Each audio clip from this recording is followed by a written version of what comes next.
La deuda del corral. Nunca había creído del todo en las historias que se cuentan en los ranchos cuando cae la noche. Crecí oyendo que ciertos hombres prosperaban demasiado, que a veces la tierra no daba por trabajo sino por otra clase de trato, uno que no se firma con tinta ni se rompe con la muerte. Yo siempre me burlé de eso, hasta lo que pasó con mi padrino Julián en el verano de 2013, en un ejido perdido de Zacatecas, donde el aire seco levanta polvo hasta de los recuerdos. Mi padrino no era familia de sangre, pero en el pueblo todos lo trataban como si lo fuera. Había sido compadre de mi padre y, después de que él murió, se mantuvo cerca de nosotros. Ya pasaba de los 70, aunque seguía caminando derecho, sin bastón, con esa fuerza rara de los hombres que pasaron la vida entre animales, alambre y pala. Tenía tierras buenas, un pozo que nunca se secó y ganado que engordaba incluso en años malos. Mientras los demás perdían cosechas enteras por la sequía, él siempre lograba sacar frijol, maíz y algo para vender. No era rico, pero parecía bendecido. Eso decía la gente de día. Por la noche decían otra cosa. Que su suerte empezó cuando enviudó. Que después de enterrar a su mujer empezó a irse al cerro con una lámpara de petróleo. Que volvió distinto. Más callado. Más firme. Como si ya no temiera perder nada. Nunca supe qué creer. Yo lo veía generoso, aunque extraño. Te daba la mano, pero no se dejaba tocar el hombro. Te ofrecía comida, pero jamás aceptaba un plato en casa ajena. Mi madre decía que había personas que cuidaban su destino como si fuera lumbre, sin dejar que nadie más la soplara. Todo cambió cuando cayó enfermo. Primero fue una tos seca, luego el cansancio. Después, una fiebre que lo fue dejando hueco por dentro. Lo vi en menos de 2 semanas pasar de montar a caballo al amanecer a quedarse sentado toda la tarde frente al corral, mirando hacia la loma que quedaba detrás de su casa. El médico del municipio dijo que a su edad cualquier infección podía tumbarlo, pero a mí me impresionó la rapidez. No parecía un hombre enfermándose. Parecía un hombre al que algo estuviera reclamando. Se negó a ir al hospital. Dijo que iba a morir donde le correspondía, en su casa, oyendo a sus animales y sintiendo el olor de la tierra. Eso ya era bastante inquietante, pero lo peor fue la advertencia que hizo 3 días antes del final. Nos reunió a mi madre, a mis 2 tíos y a mí. Le costaba respirar. Aún así habló claro. Dijo que, después del anochecer, nadie debía entrar a su casa. Nadie debía acercarse al corral, ni aunque lo oyéramos pedir ayuda. Nos hizo repetirlo. Quiso asegurarse de que entendiéramos bien. No explicó nada más. Mi madre salió pálida. Yo también, aunque traté de hacerme el tranquilo. En el pueblo la noticia se regó rápido. Algunos dijeron que deliraba. Otros, los más viejos, bajaban la voz cuando pronunciaban su nombre. Esa misma semana empezaron cosas raras. Los perros dejaban de ladrar al pasar frente a su terreno. Las vacas del vecino amanecían inquietas, golpeando los barandales. 2 noches seguidas se oyó un murmullo en dirección al corral, como muchas voces rezando debajo de la tierra. Nadie fue a ver. Yo sí fui. No por valiente. Por necio. La tercera noche me quedé escondido detrás de unos mezquites, cruzando el camino de su casa. La luna estaba tapada por nubes bajas y el rancho parecía más deshabitado de lo normal. No se escuchaban grillos ni ramas moviéndose. Apenas pasaba la medianoche cuando vi luz en la parte de atrás, no luz de foco ni de lámpara, sino un resplandor opaco, rojizo, que salía del corral como si alguien hubiera enterrado brasas bajo la tierra. Después oí algo arrastrarse. No sonaba como animal. Era más lento, más pesado, como si una bolsa llena de piedras fuera jalada sobre el piso. Me acerqué lo suficiente para mirar entre las tablas rotas del cercado. Lo que vi me dejó helado. Mi padrino Julián estaba de rodillas en el centro del corral. No debería haber podido levantarse de la cama, pero ahí estaba, sin camisa, flaco como una vara, con la piel brillándole de sudor. Frente a él había otra figura. Al principio pensé que era un hombre muy alto, desnudo, encorvado. Luego entendí que no. No tenía proporciones normales. Sus brazos casi tocaban el suelo. La cabeza era demasiado larga y parecía moverse con pequeños tirones, como si olfateara el aire. No le vi cuernos ni nada de lo que pintan en las estampas. Eso fue lo peor. Se veía posible. Real. Como una cosa enferma que nunca debió caminar erguida. No escuché palabras completas, solo el tono. Mi padrino suplicaba. La otra cosa respiraba. Un sonido húmedo, profundo, desesperante. Entonces él volteó hacia donde yo estaba escondido. Hasta hoy no sé si me vio a mí o si sintió mi miedo.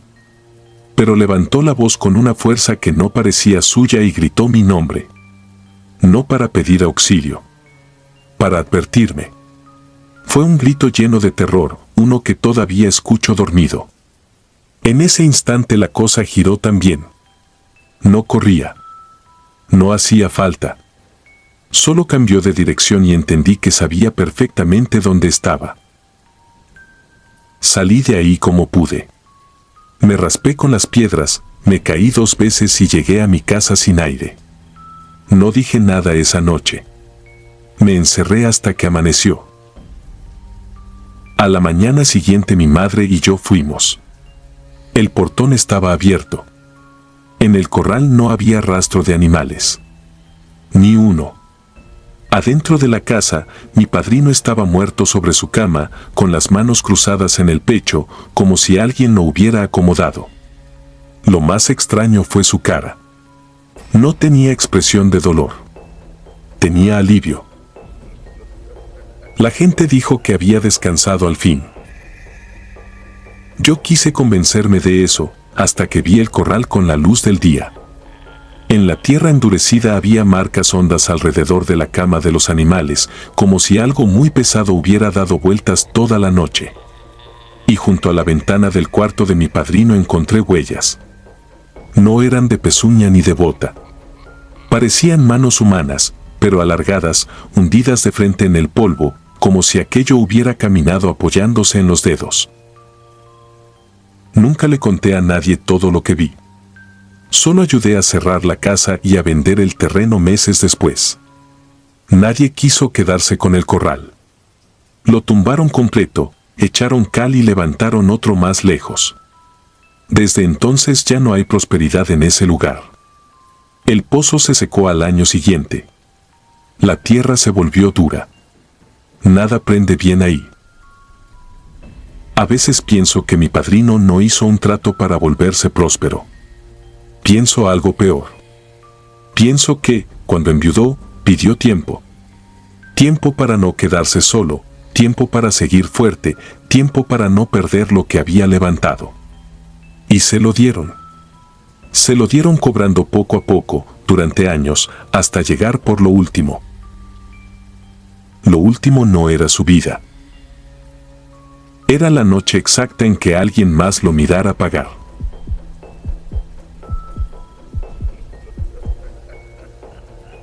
El favor de la barranca. Yo nunca he sido hombre de andar contando estas cosas. Durante años preferí decir que todo fue una mala racha, que el cansancio me estaba afectando, que la desesperación puede hacerle ver a uno cosas donde no las hay. Pero ya pasaron 14 años desde aquella noche, y todavía me despierto a veces con la garganta ardiéndome, con el olor a tierra mojada metido en la nariz, y con la seguridad de que hay favores que no vienen de Dios. Esto pasó en 2012, en un ejido perdido entre los límites de Jalisco y Michoacán. Yo tenía 38 años, una esposa, 2 hijas pequeñas y un terreno que se nos estaba muriendo frente a los ojos. Aquel año fue una desgracia. No llovió cuando debía, las matas salieron débiles, el maíz se secó antes de granar y las pocas gallinas que teníamos empezaron a aparecer abiertas del vientre, como si algo las hubiera despedazado con las manos. Ni siquiera se las comía. Las dejaba tiradas, todavía tibias, con esa peste metálica que suelta la sangre cuando cae en la tierra caliente. Mi esposa, Alma, me decía que buscáramos ayuda con sus primos en Zamora, que dejáramos el rancho antes de endeudarnos más. Yo no quería. Hay una vergüenza muy particular en ver cómo la tierra que te heredó tu padre ya no responde ni a tus manos ni a tus rezos. Me aferré más por orgullo que por esperanza. La noche en que todo empezó yo venía de la cabecera municipal. Había ido a pedir una prórroga para pagar una semilla que compré fiada, pero me la negaron. Recuerdo haber tomado 2 vasos de mezcal en una tienda junto a la carretera, no por gusto, sino por coraje. De regreso se me hizo tarde. En vez de tomar el camino principal, corté por una vereda que pasaba junto a una barranca donde estaba el panteón viejo del pueblo, uno que ya nadie usaba porque decían que abajo se hundía la tierra. Serían como las 11:30 cuando escuché algo. No fue un grito, no exactamente. Sonaba más bien como un hombre ahogándose, una respiración torcida, desesperada, saliendo de entre los mezquites. Pensé que algún borracho se había caído, así que alumbré con la lámpara y me acerqué. Lo vi atorado entre unas raíces arrancadas por un deslave. Era un anciano muy delgado, envuelto en una cobija oscura a pesar del calor. Traía sombrero ancho, pero la cara se le perdía bajo la sombra. Solo se le veían los labios, resecos, partidos, y una barba muy corta, como quemada. Lo que más me inquietó fue su voz.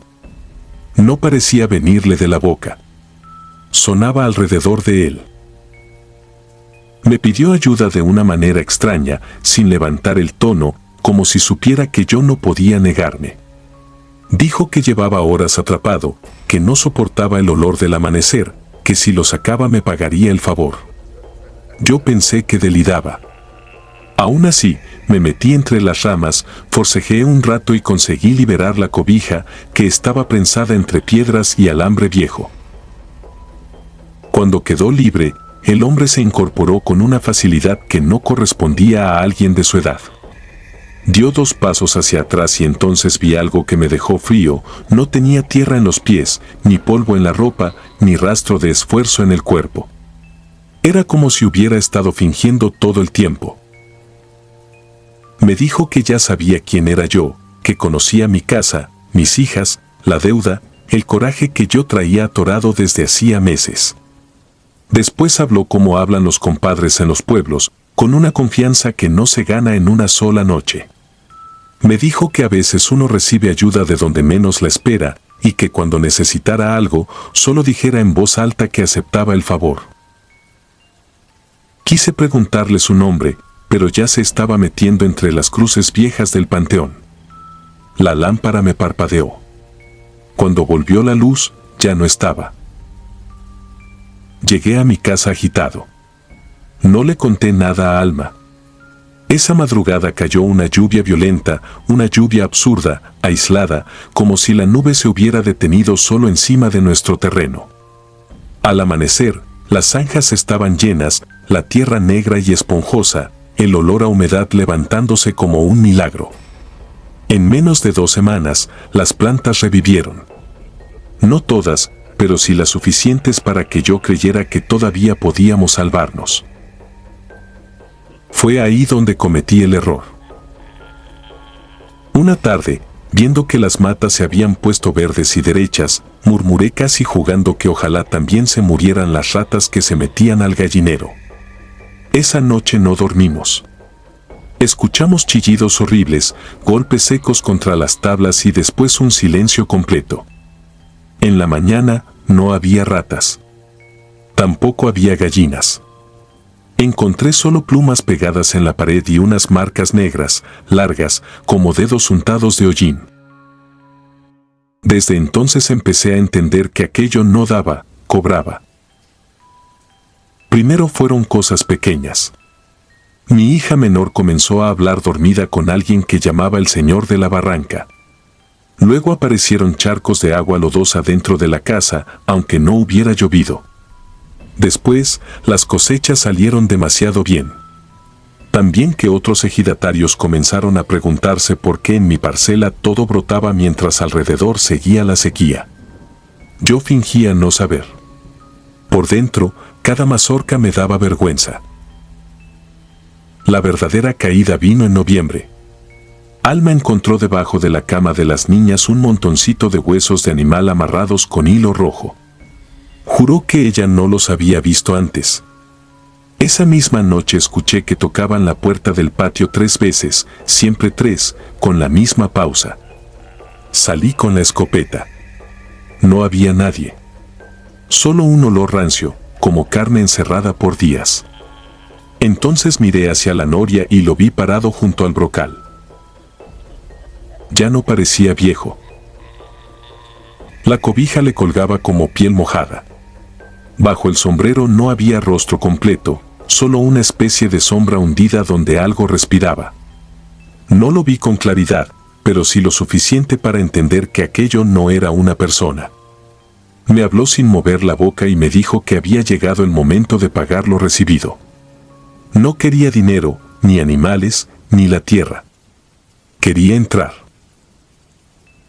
Yo retrocedí. Sentí que las piernas se me aflojaban. Dije que no, que se largara, que no le debía nada. Entonces escuché a mis hijas gritar dentro de la casa. Corrí, pero al cruzar la puerta vi a Alma inmóvil en medio del cuarto, mirándome con una expresión que no le conocía. Tenía los ojos abiertos de más, secos, y la voz le salía gruesa, ajena. Me dijo que no debía aceptar agua de manos podridas. Que todo favor deja una puerta. Que yo la había abierto en la barranca y que ahora alguien tenía que quedarse sosteniéndola. Lo que pasó después lo recuerdo a pedazos. El olor a cera quemada. Mis hijas llorando debajo de la mesa. Alma golpeándose la frente contra el muro hasta romperse la piel. Yo arrastrándola fuera de la casa mientras rezaba cosas que ya ni sabía si recordaba bien. Los vecinos llegaron cuando escucharon los gritos. Entre varios la sujetaron. Duró horas así, hablando con voces distintas, nombrando muertos del pueblo, secretos de familia, cosas que nadie más debía saber. Al amanecer se desmayó. Vivió todavía 9 meses, pero nunca volvió a ser la misma. Se fue apagando como si algo se la hubiera comido por dentro.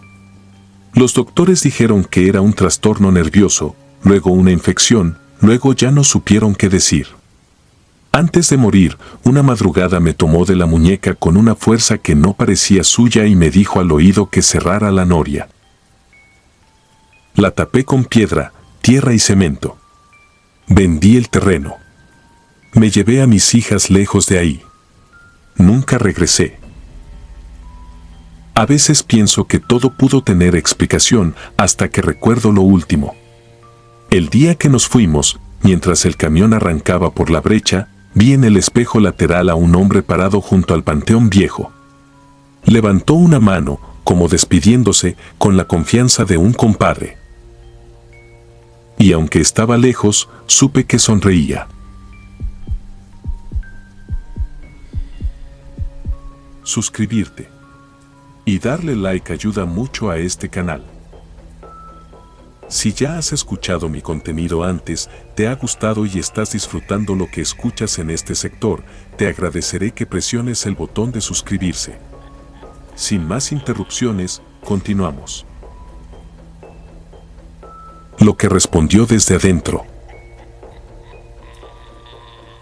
Esto ocurrió en 2017, en un rancho pequeño entre los límites de Jalisco y Zacatecas. Yo trabajaba como ayudante en una funeraria improvisada. No era un negocio formal, más bien una casa adaptada donde velaban a los difuntos del pueblo porque el panteón quedaba lejos y no todos tenían cómo trasladarlos de inmediato. Llegué ahí después de haber perdido todo. Mi esposa me dejó y se llevó a mi hijo. No murió, pero para mí fue como si lo hubiera perdido. Dejé la ciudad, dejé la escuela y terminé aceptando ese trabajo porque nadie más lo quería. La casa donde velábamos a los muertos tenía algo raro desde antes. No era una sensación de miedo común. Era más bien como estar en un lugar donde uno no debería permanecer mucho tiempo. Como si todo ahí tuviera un límite invisible. Mi trabajo era sencillo: acomodar sillas, preparar café, limpiar y en algunas ocasiones quedarme vigilando el cuerpo durante la noche cuando la familia no podía. Una de esas noches fue la que me marcó. Habían traído el cuerpo de un niño. Tenía unos 6 años. Había muerto por una enfermedad, según dijeron. Su mamá no quiso velarlo con gente. Solo pidió que alguien se quedara acompañándolo hasta el amanecer. Ese alguien fui yo. Recuerdo perfectamente el silencio de esa noche. No había viento, no había perros ladrando, nada. Solo el sonido del reloj de pared y el zumbido de un foco viejo que colgaba sobre el ataúd. Al principio traté de no pensar en nada. Me senté lejos, serví café, intenté distraerme con el celular, pero el ambiente empezó a cambiar poco a poco. Primero fue el olor. No era el olor típico de un cuerpo. Era algo más, como tierra húmeda mezclada con algo dulce, podrido. Me levanté pensando que quizá algo se había echado a perder en la cocina, pero al volver a la sala el olor era más fuerte. Venía del ataúd. No quise acercarme, pero algo me obligó. No sabría explicar qué. Era como una presión en el pecho, una necesidad absurda de comprobar que todo estaba bien. Me acerqué. El niño estaba igual. Quieto. Pálido. Con los ojos cerrados. Respiré hondo y di un paso atrás. Fue entonces cuando lo escuché. Un golpe. Suave. Desde dentro del ataúd. Pensé que había sido mi imaginación. El cansancio, la tensión, todo eso que uno se inventa para no aceptar que algo está mal. Pero volvió a sonar. Esta vez más claro. Un golpe seco. Desde adentro. Sentí cómo se me heló el cuerpo. Me quedé completamente inmóvil. Ni siquiera podía respirar bien. Y entonces escuché algo peor. Una voz. No era fuerte. Era apenas un susurro, como si alguien hablara con la boca llena de tierra. Oye. Retrocedí de golpe, tirando una silla. Mi mente intentaba buscar una explicación lógica. No la había. La voz volvió. Oye, tengo frío. Era la voz de un niño. Pero no venía de afuera. Venía de dentro del ataúd. Quise correr. Lo juro. Pero mis piernas no respondieron. Solo podía mirar esa caja de madera como si algo me estuviera clavando al piso. Abre, por favor. Sentí una presión en la cabeza, como si algo me estuviera obligando a acercarme otra vez. Mi mamá dijo que alguien me iba a cuidar. No podía pensar. Solo caminaba. Mis manos se movieron solas. Quité los seguros del ataúd. Mis dedos temblaban tanto que apenas podía sostenerlos. Lo abrí. El niño seguía igual. Pero sus ojos estaban abiertos. No eran ojos normales. Estaban completamente negros. Sin blanco. Sin brillo. Como 2 huecos. Y entonces sonrió. No fue una sonrisa de niño. Fue algo torcido, demasiado amplio, como si la cara no estuviera hecha para sonreír así. Gracias. La tapa del ataúd se cerró de golpe sola. Caí hacia atrás. Sentí que algo me pasaba por encima, como una ráfaga de aire pesado. El foco comenzó a parpadear. Y entonces lo escuché detrás de mí. Respirando. Lento. Cerca. No quise voltear. Pero lo hice. El niño estaba de pie en medio de la sala. Pero ya no era un niño. Su cuerpo estaba estirado, deformado, como si alguien lo hubiera jalado desde adentro. Sus brazos eran demasiado largos. Su cabeza colgaba ligeramente hacia un lado. Y su voz ya no era la misma. Tú abriste. Intenté correr hacia la puerta, pero no llegué. Todo se volvió negro. Desperté al amanecer. Estaba solo. El ataúd seguía cerrado. El cuerpo del niño estaba adentro, exactamente como lo habían dejado. Nunca conté lo que pasó. Hasta días después. Cuando fui a entregar unas cosas a la madre del niño. Ella me recibió con los ojos rojos, como si no hubiera dormido en días. Me dijo algo que todavía me despierta por las noches. Gracias por acompañarlo, aunque sé que no se quedó solo. Sentí un escalofrío. ¿Cómo sabe? Ella dudó unos segundos. Y luego respondió en voz baja. Porque eso que estaba con él, no vino con mi hijo. Se me secó la boca. Entonces, ¿de dónde salió? La mujer me miró directo a los ojos. Y dijo algo que hasta hoy no puedo sacarme de la cabeza. De la última persona que aceptó abrirle.